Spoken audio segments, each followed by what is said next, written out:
Mexico, a land of beauty and wonders, a place where many of Mexican descent still call home. It's a rich culture created out of the indigenous people of the Americas and the Europeans who invaded the shores hundreds of years ago. This year marks the inception of Mexico with its celebration of the bicentennial of its independence and the centennial of its revolution. I had the opportunity to interview several local Latino leaders on their thoughts and views of these historical events, along with testimonies of how Mexicans have impacted this area with its culture. Sit back, relax, you don't want to miss this.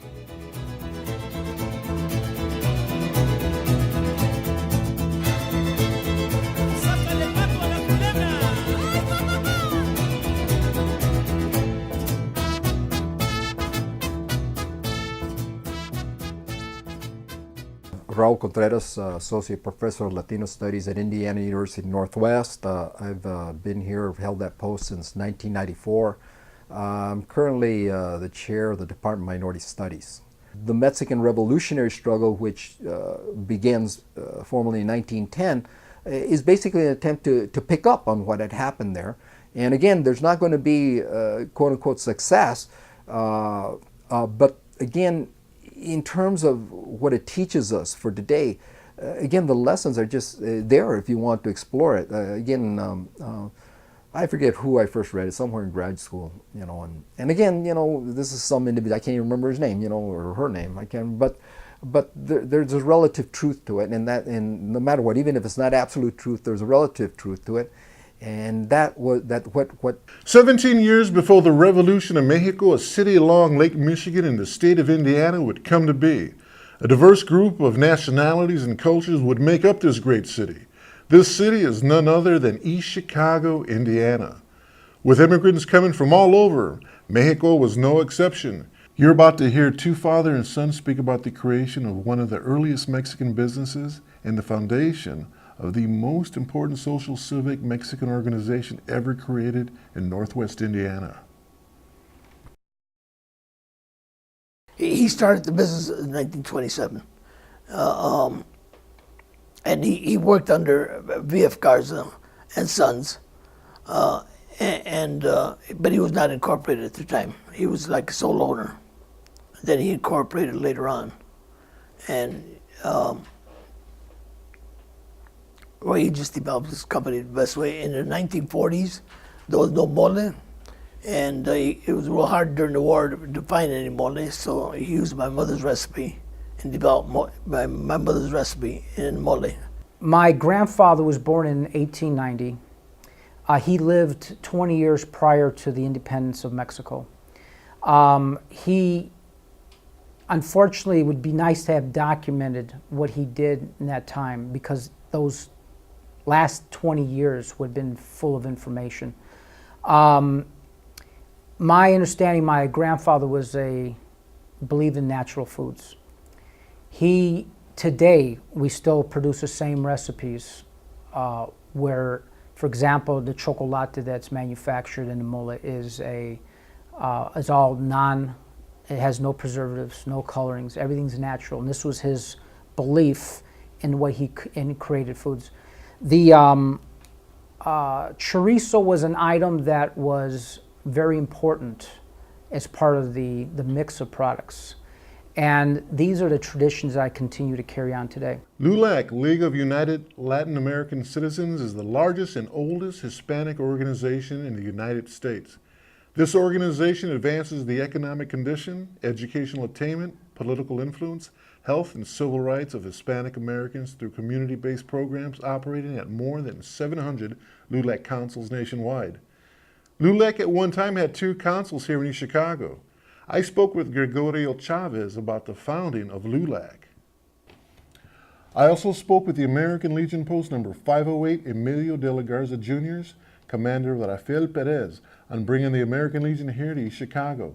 I had the pleasure of being educated by one of the co-authors of the book, Mexican American Harbor Lights, and member of Senoras of Yesteryear. Robert Vasquez used to tell me stories how they went about getting LULAC after they found out the aims and purpose of LULAC. They went to Chicago and met with people that were already in LULAC and established councils.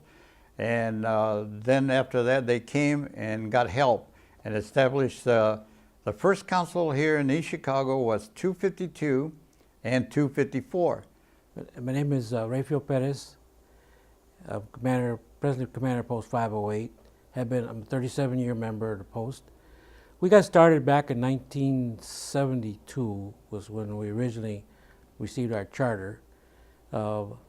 Veterans from the East Chicago area got together to, they wanted to form a organization in honor of an East Chicago veteran who got killed during the war in Vietnam, and they decided that Emilio de la Garza, who is from the city, that they would honor his name with a American Legion post. So the group got together and they did all the paperwork, presented it to the Department of Indiana, and they received their charter to start the organization here in East Chicago, which at that time was mostly derived of mostly Latinos. A lot of times you question after your folks are gone, oh, I should have asked her this. Why didn't I ask my mother that? Oh, I never thought of asking her this, and I wonder what happened here, there, you know, questions. So she wanted to make it known to the area, I guess, who were the early settlers that came from Mexico, where they came from, and their families, and just for future generations, which to this day, there's a book in our local library that has that information. And I understand that there are people that go there and make copies of pages for whatever information they need, because the book is not available any longer. The Ballet Folklorico and the Charreria is Mexico's most beloved and cherished artistic forms. I was able to speak with some of many Mexican organizations in the area to help celebrate this cultural especial. Mexican culture is a separate entity from Spanish culture in the sense that it became hybrid. It was formed by several elements that were brought by Spain. Of course, the basic Spanish culture, and with it came also elements from other cultures such as Africa or Afro-Caribbean, and also from the Orient, as the Philippines were part of the province of New Spain in Mexico when it was part of Spain. So the mixture of all these elements generated a new culture that it was not, you cannot pinpoint what's indigenous, you cannot pinpoint what's African, you cannot pinpoint anything. It is just Mexican, it is unique. And with it, the celebration that we are doing nowadays with the bicentennial and the centennial of the revolution just puts all these elements in perspective, and this is a great opportunity for the people to know exactly what the way Mexicans express themselves nowadays. My name is Rosie Lopez Malagon, and I started dancing at the age of 8 years old. And the reason I started dancing is we went to a Christmas party that a group was having, and we became interested in it. And so my sister, my brother, my 2 aunts, and myself joined the dance group. Not to mention also that my mom, as a child, she used to dance in Mexico also when she was younger. She remembers dancing for the Virgin of Guadalupe during December when they had all the festivities. So from there, we started dancing, and as time grew on, time passed by, you know, my sister and I and one of my aunts, we continued dancing. And we decided, a group of girls, there were probably about 8 of us, we decided that we wanted to start our own group, which is how Las Adelitas came to be. And the reason that we chose the name of Las Adelitas because it has such a powerful impact, La Adelita had such a powerful impact in the Mexican Revolution. And she was a very strong and independent woman. And so we wanted something that would say something about the history, something about the strength of a woman. And so that's why we chose Las Adelitas as our name for our dance group. My name is Deborah Bolaños. I'm the director of the Xel-Ha Escuela de Danza and president of the Sociedad Cultural Cívica La Reforma. It's the 200 bicentennial celebration of the Mexican independence is very important to me and to the Mexican community, and really all over. They're celebrating all over the world, and besides Mexico, it's the independence of Mexico from Spain. One of our forefathers, which is considered Miguel Hidalgo y Costilla, was the one that gave the cry of independence, and he's become, well, that's who we're honoring actually, and one of the heroes. There are many heroes that we're honoring for this 200th bicentennial. He was a revolutionary priest that fought for the rights of the peasants, of the poor people of Mexico, for their independence from Spain.